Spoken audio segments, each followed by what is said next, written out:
वक्त जंतर मंतर पे मौजूद है और इधर दिखाइए कि वहाँ जो स्टेज है वहाँ पे आपको स्वामी प्रसाद मौर्य नजर आएंगे। बड़ी भीड़ है, भीड़ जो है वो यूजीसी कानून की मांग कर रही है। अब यहाँ पे जो है इस प्रोटेस्ट में कुछ महिलाएं भी हैं, इन लोगों से बातचीत करेंगे।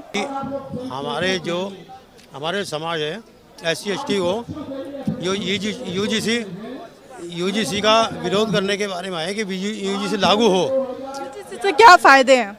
यूजीसी के ये फायदे हैं कि इससे बहुत ही अत्याचार हो रहा है। SC ST के ऊपर बहुत अत्याचार हो रहा है। यहाँ तक की बात है जो बच्चे छोटे छोटे बच्चे हैं उनके साथ दुराचार हो रहा है। नौकरी में दुराचार हो रहा है। नौकरी में जो बच्चे नौकरी के लिए यूजीसी है भी नहीं। चलो यूजीसी नहीं है, लेकिन यूजीसी का मतलब है, यूजीसी हम ये चाहते हैं कि भाई ये अत्याचार ना हो। जो दलित लोग हैं उनके साथ अच्छा बर्ताव हो। हम लोग ये चाहते हैं, हम समानता चाहते हैं। SC ST कानून इसीलिए तो बना था कि अगर दलितों पे कुछ होता है तो SC ST कानून के तहत जो है उनको सजा मिलेगी जो दलितों के साथ गलत करेगा। हाँ, अब लेकिन अत्याचार बहुत गलत हो रहा है इनके साथ। इसके गलत हो रहा है चाचा, बहुत इतना गलत हो रहा है कि लोग जो है ठीक से दलितों की बारात भी नहीं चढ़ाई जाती है। ठीक है, वहाँ विरोध करते हैं वो लोग। जब छोटे छोटे बच्चे कहीं जॉब में जाते हैं तो हॉस्टल में जाते हैं, उनके साथ जो टीचर्स हैं अदर कास्ट के वो लोग दुराचार करते हैं। ये तो SC ST कानून के अंडर में ऑलरेडी आता है ना, फिर यूजीसी की क्या जरूरत? यूजीसी की यही जरूरत है मैडम, जो भी है। अब ये चीज़ जो जिस तरह से समानता चाहते हैं, संविधान में ये लिखा गया है कि संविधान सबके लिए बराबर है, ना कि एक कास्ट के लिए। लेकिन इसमें ये लोग भेदभाव कर रहे हैं बहुत ज़्यादा कि भाई स्वर्ण समाज को आगे बढ़ाएंगे और दलितों को ये पीछे लेके जाएंगे। बात कर रहे हैं आरक्षण इसीलिए तो दिया गया था कि बढ़ावड़ी आए। मान कर रहे हैं, आरक्षण मान कर रहे हैं। कौन नहीं मान? बताइए क्या कर रहे हैं, बताइए क्या कर रहे हैं आरक्षण में। व्यवस्था में आरक्षण नहीं माना जा रहा है आपके? मैडम आप कह रहे हैं, आप जाकर के देखिए, कोई स्टाफ उठाइए, देखिए कि कॉलेज में जहाँ शेड्यूल कास्ट जाति के लोग होते हैं, ऐसे ST के होते हुए उनको फेल कर दिया जाता है। तो वहाँ ठीक से नौकरी नहीं दी जाती। क्या बात कर रहे हैं आप? फेल कर दिया? हाँ जी, बिल्कुल फेल जी। मेडिकल में अभी क्या कट ऑफ है SC ST का, दलितों का भी? उसमें मेडिकल में भी कम से कम लोग हैं जो क्या कट ऑफ है चाचा, क्या कट ऑफ? वहाँ भी भेदभाव है मैडम, बहुत भेदभाव है। -40 वालों को भैया आरक्षण मिल रहा है और आप कह रहे हैं वहाँ आरक्षण है मेडिकल में? आरक्षण है लेकिन नाम मात्र का है मैडम, नाम मात्र है। -40 आरक्षण मिल गया तब भी कह रहे हैं। हाँ चाचा, क्या नाम हुआ? मेरा नाम राजेश मौर्य है, मैं जनपद कासगंज का जिलाध्यक्ष हूँ। और हम लोग हमारी टीम के साथ में करीब जो है 100 सभासदों की संख्या में यहाँ पर हम अपने साथियों के साथ आए हुए हैं। और हमारा यहाँ उद्देश्य माननीय स्वामी प्रसाद मौर्य हमारे जो अपनी जनता पार्टी के राष्ट्रीय अध्यक्ष हैं, उनके हाथों को मजबूत करना है। उनके संघर्ष में हम उनके साथ खड़े हैं, तन मन धन से खड़े हैं। और हमारे जितने भी साथी हैं, यहाँ कोई भी किसी के माध्यम से नहीं आया है, सब अपने अपने खर्चे से अपने पैसे खर्च करके आए हैं।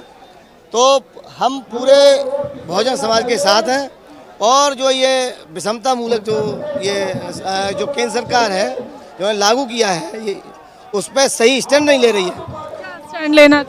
स्टैंड ये लेना चाहिए मैम। ये परसों 19 तारीख को इसकी तारीख है, वहाँ पर एक उच्च स्तरीय जो है अपना प्रतिनिधिमंडल वकीलों के माध्यम से वहाँ पर भेजा, वहाँ पर तब जब वो ठीक से बहस करेंगे वहाँ पर। अब वहाँ पर कोई वकील ही नहीं है, हमारा सरकार का कोई वकील ही नहीं है, वहाँ बहस किससे करेगा? वहाँ लोग जो है उनके अप्रत्यक्ष रूप से वहाँ खड़े हुए हैं उनके वकील। तो ये कानून लागू नहीं हो पा रहा है। तो हम माननीय सुप्रीम कोर्ट से कानून से क्या फायदा है और क्या नुकसान है? नुकसान भी बताइएगा। नुकसान ही नुकसान है मैम। अगर इस कानून से आप लोगों को क्या फायदा है और इस कानून से आप दूसरों को क्या नुकसान है, मैं दोनों जानना चाहूँ। देखिए, नुकसान इसको किसी को भी नहीं है। जो लोग इसका विरोध कर रहे हैं ना, उनको भी इससे नुकसान नहीं है जी। देश में कितने SC ST के फर्जी केसेस लगते हैं, आपको पता है कि नहीं पता है? किसने लगाए ये फर्जी केस? जिनके पास अधिकार है वो लगाते हैं। अधिकार किनके पास है? किनके अधिकार SC ST कानून कौन लगवा सकता आज IAS PCS कौन है? आज जो जितने भी डिग्री कॉलेज हैं उसमें प्रोफेसर कौन है? सब जो सवर्ण है, सब कौन SC OBC के प्रोफेसर है? क्या जो है ठीक से पूछ रही हूँ वो आप नहीं बता पा रहे। बताइए। मैं ये पूछ रही हूँ कि जो SC SC कानून है क्या उसका गलत फायदा नहीं उठाया जाता है इस समाज में?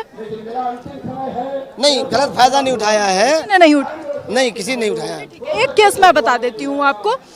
तिवारी जी थे, ब्राह्मण थे, उनको 20 साल की जेल हो गई SC ST कानून के तहत, और उसके बाद 13 साल बाद उनको पता चलता है, जेल में 13 साल रहने के बाद पता चलता है कि SC ST कानून जो लगवाया गया था वो फर्जी था। लगवाने वाले को कोई मतलब किसी तरीके का कोई भी उस पर कानूनी कार्यवाही नहीं हुई और उस आदमी के 13 साल चले गए। अब बताएंगे आप, क्या वो 13 साल कोई भी संवैधानिक पद पे बैठा हुआ IAS IPS या कोई भी, क्या वो जज भी दे पाएगा उस आदमी को वापस? बिल्कुल नहीं। तो जिसने ये जेल में भेजा या जिसने उनके खिलाफ FIR करी, FIR करने वाले कौन लोग हैं? कौन लोग हैं? SC का कानून तो SC ST ही लगा सकता है। जो करने वाले कौन है?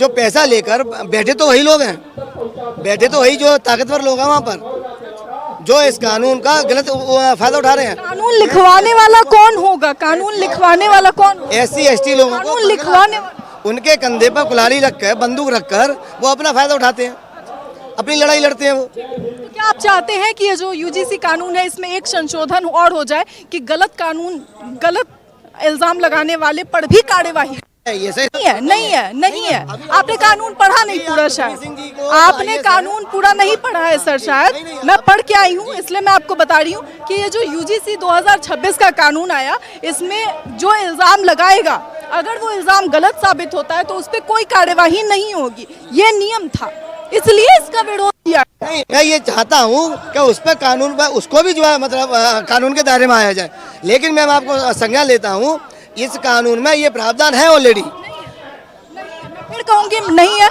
मैं दावे से कहूँगी, मैं ऑन कैमरा क्या। मैम आप दोबारा से इसको जो है स्टडी करिए। 4 बार पढ़ लूंगी ना सर, फिर भी यही कानून है। निवेदन करूंगा मैम, एक बार आप पुनः पढ़िए। आप भी एक बार पढ़िएगा, मैं ये भी। बिल्कुल, मैं भी आपकी बात सहमत हूँ, मैं भी पढ़ूंगा, लेकिन इसको क्यों इस प्रावधान है कि जिस व्यक्ति को अगर गलत पाया जाता है तो उसको भी दंडित किया जाए। मैं इसके समर्थन में हूँ। क्या छात्रों के बीच भी भेदभाव सही है आपको लगता है? देखिए, कॉलेज के बाहर SC ST कानून तो है ना ऑलरेडी, क्या दलितों की सुरक्षा के लिए SC ST कानून नहीं है इस देश में? बिल्कुल है, लेकिन मैम नियम तो बहुत है, संवैधानिक नियम बहुत है, लेकिन उनको नियमों को जो पालन करने वालों की नीयत तो सही नहीं है। तो आप ये भी कहेंगे कि UGC लग गया उसके बाद भी दलितों के साथ शोषण हो रहा है? बिल्कुल हो सकता है, बिल्कुल हो सकता है, क्योंकि लोग तो उसमें वही बैठे हैं।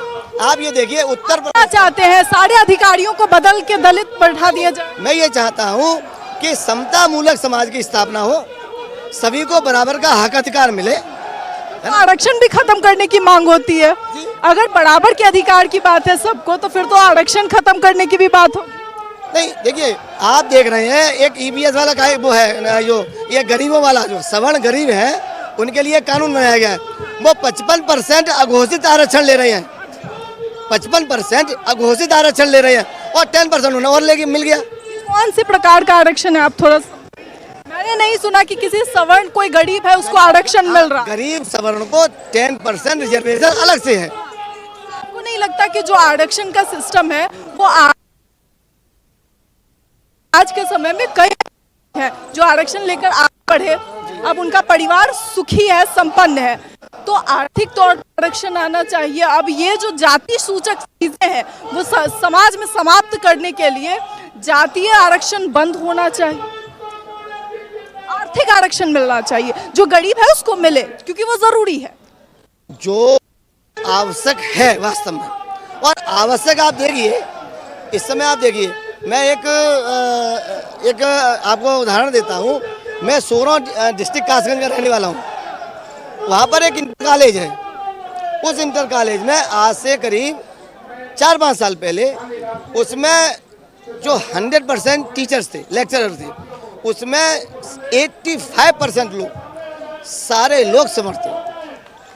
मैं आपकी बात समझ रही हूँ। आज नहीं है, आज म्यूनिसिपैलिटी सोरो में आज मनुस्मृति कहाँ से आ जाता है, मुझे ये नहीं में आता है। जब बात संविधान की होनी है तो उसमें मनुस्मृति का, मैंने तो कहा मनुस्मृति, अभी आपने क्या कहा, ठीक है, मैंने मनुस्मृति नहीं कर रहा हूँ, मैं ये कह रहा हूँ, मैं रिजर्वेशन बात कर रहा हूँ।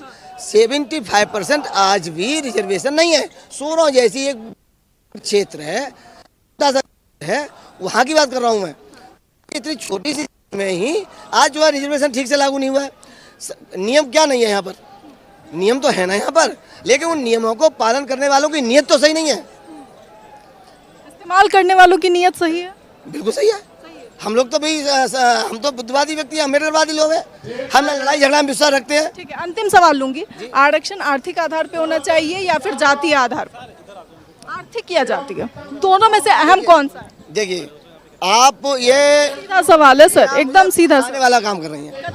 कतई नहीं, मैं तो सीधे कहती हूँ, मैं अगर मिडिल क्लास से हूँ तो मुझे आरक्षण की जरूरत, जातियों की बात कर, मैं अगर मिडिल क्लास से हूँ तो आरक्षण की जरूरत नहीं है। अगर मेरे पिताजी मुझे पढ़ा पा रहे हैं तो मुझे आरक्षण की जरूरत नहीं है। लेकिन अगर मेरे बगल में ही कोई ब्राह्मण है, उसको पिताजी नहीं पढ़ा पा रहे हैं, वो गरीब है एकदम, तो मुझे लगता है उसे आरक्षण की जरूरत है। तो है उसके लिए 10% ऑलरेडी है मैम, ऑलरेडी है वहाँ 10%। वही कह रही हूँ ना कि क्या ये आर्थिक आधार पे नहीं होना चाहिए? सर जब लागू हुआ था उसका सीधा सीधा कारण था जो समाज में भेदभाव था। वो तो 10 साल के लिए हुआ था सर, जो लोग, जो सरकार थी उसने आगे बढ़ाया। मैम भेदभाव तो आज भी है। आप जुडिशल न्यायपालिका में देख लीजिए, आप न्यायपालिका में देख लीजिए, जो है वो भी बताइए, लोगों को स्वयं अलग न्याय चाहिए, अलग कानून चाहिए, लेकिन फिर जब जातीय भेदभाव, जिसको नहीं मिल रहा आरक्षण वो जातीय भेदभाव की बात करता है तो वो भी करता है। इसीलिए तो मैं कह रही हूँ कि आरक्षण आर्थिक तौर पे जरूरी है या फिर ये जातीय तौर, दोनों जगह पे जरूरत है, दोनों जगह। मुझे लगता है कि एक बदलाव और होना चाहिए कि जो SC ST दलित में जो लोग हैं, जो दलित समाज के लोग हैं और आगे बढ़ चुके हैं, उनको आरक्षण नहीं मिलना चाहिए। हाँ मैं इससे सहमत हूँ।